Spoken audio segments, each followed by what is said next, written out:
भारतीय दर्शन में प्रयुक्त दर्शन, मीमांसा और फिलॉसफी शब्दों से क्या तात्पर्य है, समझाइए। पाश्चात्य देशों में साहित्य या वांग्मय, लिटरेचर के जिस विभाग के लिए फिलॉसफी शब्द का प्रयोग होता है, उसके लिए हमारे यहां बहुत दिनों से दर्शन शब्द का प्रयोग होता रहा है, जैसे चारवाक दर्शन, बौद्ध दर्शन या वेदांत दर्शन।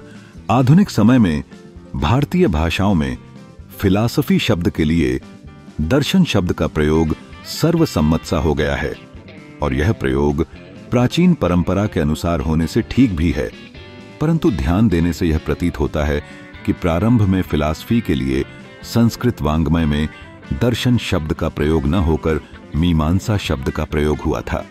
इसीलिए वेदों के दो विभाग कर्मकांड संबंधी, ब्राह्मण ग्रंथ और ज्ञान कांड संबंधी उपनिषदों पर आश्रित दर्शनों को क्रमशः पूर्व मीमांसा और उत्तर मीमांसा इन शब्दों से व्यवहृत किया गया था। यह भी बड़ी रोचक बात है कि फिलॉसफी और मीमांसा शब्दों के यौगिक अर्थ, लिटरल मीनिंग भी समान ही है। फिलॉसफी शब्द का अर्थ है ज्ञान का प्रेम, फिलोस यानी लविंग एंड सोफिया यानी विजडम। इसी प्रकार मीमांसा शब्द का शब्दार्थ है मनन या ज्ञान की इच्छा। मन धातु से जानने, समझने के अर्थ में इच्छार्थक प्रत्यय अप्रत्यय से मिलकर मनन शब्द बनता है। इसलिए मीमांसा का अर्थ होता है किसी विषय की परीक्षा करना, उसे जानना, समझना, एग्जामिनेशन और इन्वेस्टिगेशन।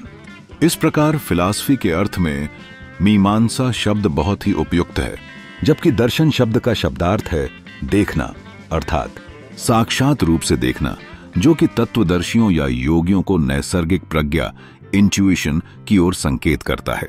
इस प्रकार दर्शन शब्द का अर्थ होता है तत्व का साक्षात्कार करना।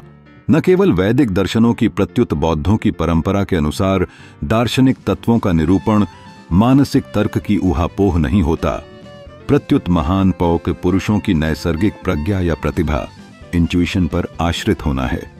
इसलिए दर्शन शब्द का प्रयोग, जिसका अर्थ है तत्व को साक्षात रूप से देखना, अनुभव करना, मीमांसा शब्द की अपेक्षा, जिसका शब्दार्थ है तर्क वितर्क द्वारा परीक्षा करना, अधिक उपयुक्त समझा गया।